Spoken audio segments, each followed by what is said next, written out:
नमस्कार दोस्तों, मैं हिंदी सुता पिंकी उपाध्याय आप सभी का हार्दिक स्वागत एवं अभिनंदन करती हूँ अपने YouTube चैनल हिंदी सुता पिंकी उपाध्याय पर। दोस्तों, जैसा कि आप सभी लोग जानते हैं, इस समय हम पुनीत राय जी का वाचन कर रहे हैं और वो भी बड़े ही सरलता और सहजता के साथ आप लोगों के ज्ञान का संवर्धन कर रहे हैं। तो आगे हम देखते हैं जो काव्य हेतु है। इनके पूर्व के प्रकरण को हमने देख लिया है, अब काव्य हेतु को हम देखेंगे। तो काव्य क्या होता है, पहले इसको समझेंगे, उसके बाद काव्य हेतु को समझेंगे। काव्य के लिए हेतु क्यों आवश्यक है, इसको भी हम जानेंगे। तो काव्य क्या है? जो कवि का कर्म होता है, जो कवि के द्वारा कर्म किया जाता है, वही काव्य होता है। अर्थात कि कवि अपनी प्रतिभा के द्वारा जिसका सृजन करता है, वही काव्य होता है। और उस सृजन के लिए क्या आवश्यक है, जो हेतु होती है वह सृजन को करने वाली होती है। अर्थात कि उसके सृजन में जो अपनी सहभागिता देती है, बिना हेतु के काव्य कभी संभव नहीं हो सकता। ये स्मरण रखिएगा, हेतु अत्यंत आवश्यक है किसी भी कवि को काव्य करने के लिए। तो काव्य हेतु जो होता है, काव्य की रचना करने वाला जो कवि है, वह जो है उसमें ऐसी कोई विलक्षण वार्ता होगी, ऐसी कोई विलक्षण शक्ति होगी जिससे कि वह इतना प्रभावी काव्य रचना करता है जिसको हम पढ़कर आनंदित होते हैं, प्रभावित होते हैं और बहुत कुछ सीखते हैं। तो इसमें हम देखेंगे बहुत सारे आचार्यों का मंतव्य। हिंदी साहित्य का वस्तुनिष्ठ इतिहास है यह, पुनीत राय जी द्वारा जो है ये लिखा गया है। उन्होंने इसमें बहुत सारे, इन्होंने लिखा तो नहीं है, इसमें उन्होंने संकलन किया हुआ है सभी इतिहास ग्रंथों से उठा उठा करके महत्वपूर्ण प्रश्नों का।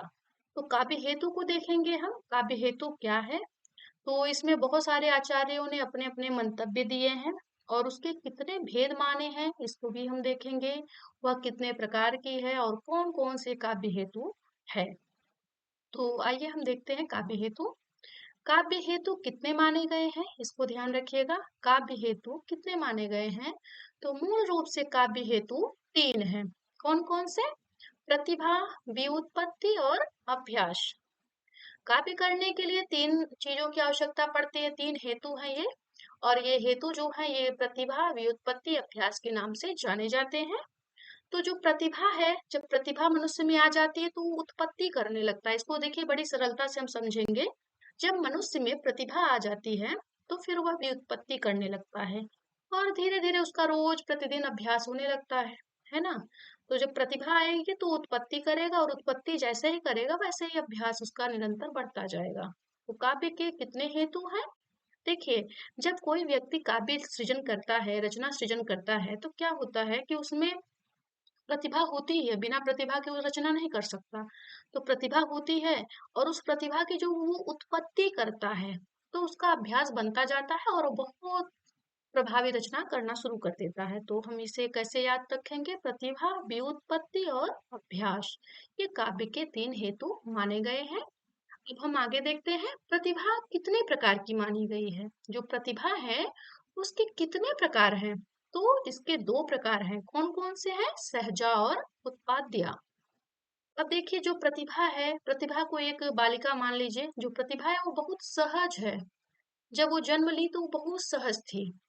जब धीरे धीरे बड़ी हुई तो उसके अंदर बड़ी शक्तियां आ गई, अर्थात कि उसने समाज से बहुत सारे ज्ञानार्जन को प्राप्त किया और बहुत सारे देवाराधन मंत्र बल से और अध्ययन से उसने अपने अंदर जो है बहुत क्षमता को जागृत कर लिया। तो ऐसे याद रखेंगे कि प्रतिभा के कितने प्रकार माने गए हैं। तो उसके दो प्रकार माने गए हैं। एक तो सहजा, सहजा का अर्थ है जन्मजात, जो जन्म से ही उसे प्राप्त हो गया। और दूसरा क्या है? उत्पाद्य, उत्पाद्य का अर्थ है जो उसने समाज से प्राप्त किया, देवाराधन के द्वारा, अपनी क्षमता के द्वारा जो उसने प्राप्त किया, वह क्या है? उत्पाद्य, है ना। जिसकी उत्पत्ति उसने स्वतः की। जब वो धीरे धीरे क्षमता उसके अंदर विकसित होने लगे तो उसने उत्पादन कर लिया और वो और भी प्रतिभाशाली हो गई। तो प्रतिभा के दो भेद माने जाते हैं या दो प्रकार माने जाते हैं। कौन कौन से हैं? तो सहजा और उत्पाद्य। अब हम आगे देखेंगे। तो प्रतिभा के दो भेद हैं। ये किसने माना है? क्योंकि भाई दो भेद तो हमने ऊपर कह लिया। अब ये दो भेद माना किसने? तो ये दो भेद माने हैं रुद्रट जी। ये रुद्रट जी हैं, कहते हैं कि जो सहज है और जो सहज होगा उसमें अपने आप ही उत्पादन होने लगेगा। तो यहाँ देखिएगा, उत्पाद्या जो है यहाँ पे उत्पाधा है।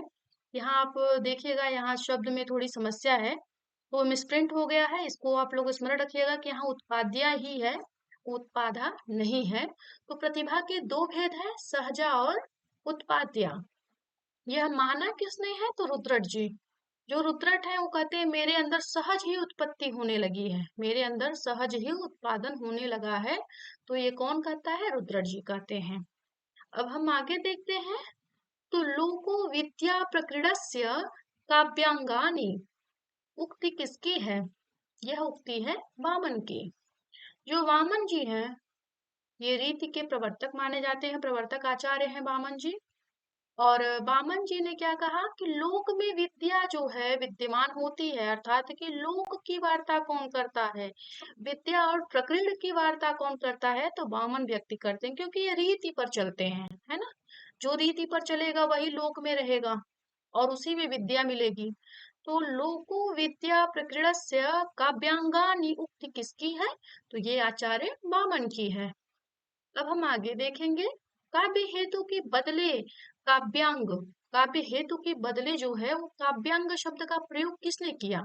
जो काव्य हेतु है इसको न मान करके इसके बदले में काव्यांग शब्द का प्रयोग किसने किया?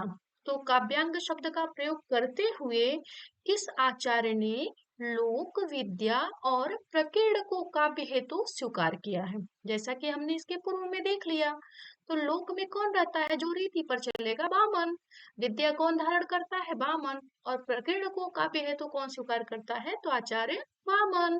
तो ऐसे हम स्मरण कर सकते हैं कि लोक हेतु के बदले में काव्यांग शब्द का प्रयोग करते हुए किस आचार्य ने लोक विद्या और प्रकीर्ण को काव्य हेतु स्वीकार किया है? तो वह आ जाएंगे हमारे आचार्य वामन।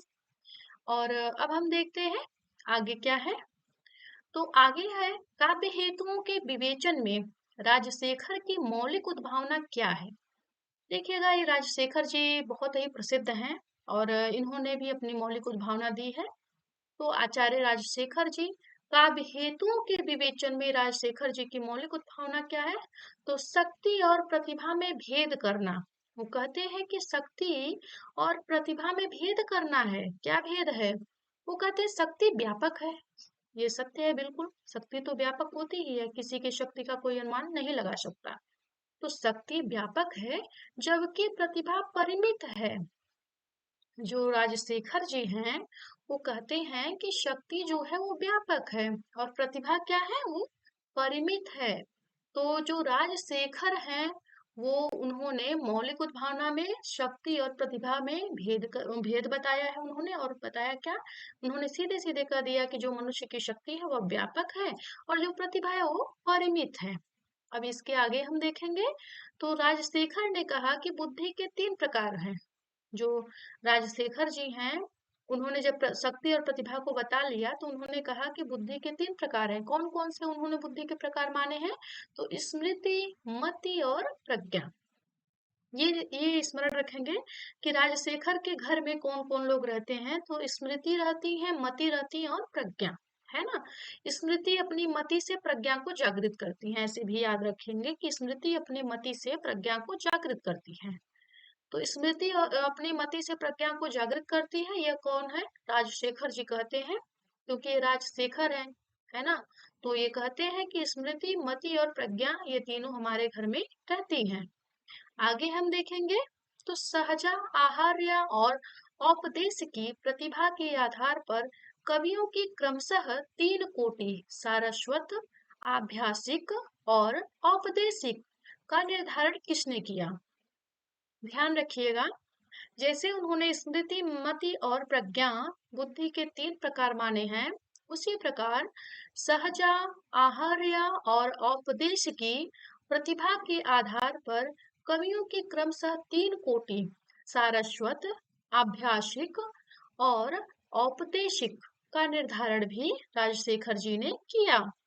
देखिए, राजशेखर जी जो हैं वो कहते हैं कि सारस्वत, जो सारस्वत है वह अभ्यास करता है और कहाँ पे रह करके?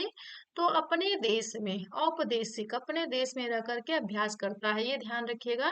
जो राजशेखर है उनके घर में तीन लोग रहते हैं, स्मृति, मति और प्रज्ञा। और 3 और लोग रहते हैं, सारस्वत, आभ्यासिक और औपदेशिक। देखिए आ रहा है। तो राजशेखर के यहाँ सारस्वत भी रहते हैं, आभ्यासिक भी और औपदेशिक। और 3 और लोग रहते हैं बुद्धि की, तो स्मृति, मति और प्रज्ञा।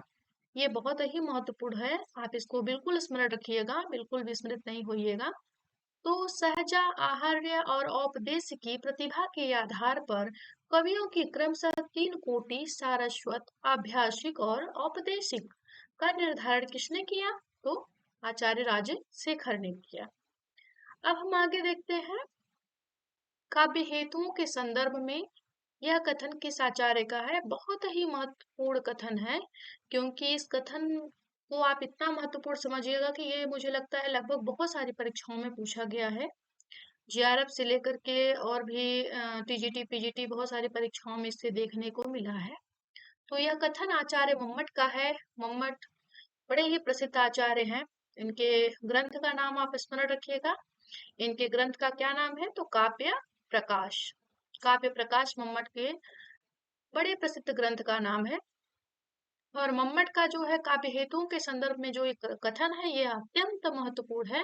शक्ति, निपुणता, लोक शास्त्र, काव्याद्य वेक्षणात्, काव्यज्ञ शिक्षाभ्यास इत हेतुस्तदुद्भवे।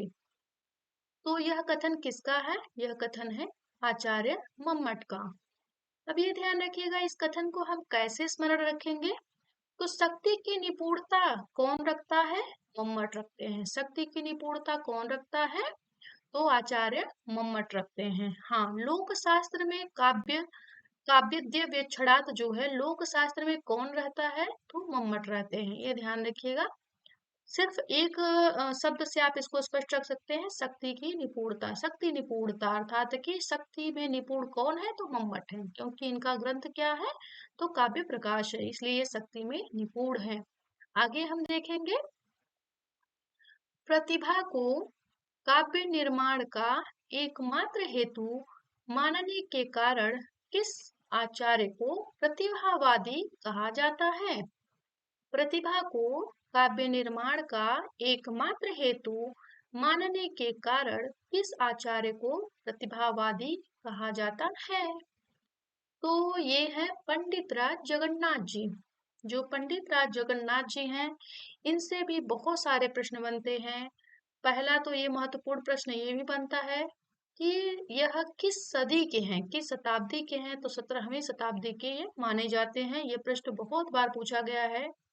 और ये जो है प्रतिभावादी हैं, क्योंकि ये जगत के नाथ हैं, तो इनमें प्रतिभा तो हो गई होगी, स्वाभाविक सी वार्ता है। जो जगन्नाथ जी हैं, इन्होंने प्रतिभा को काव्य निर्माण का मात्र एक हेतु माना है।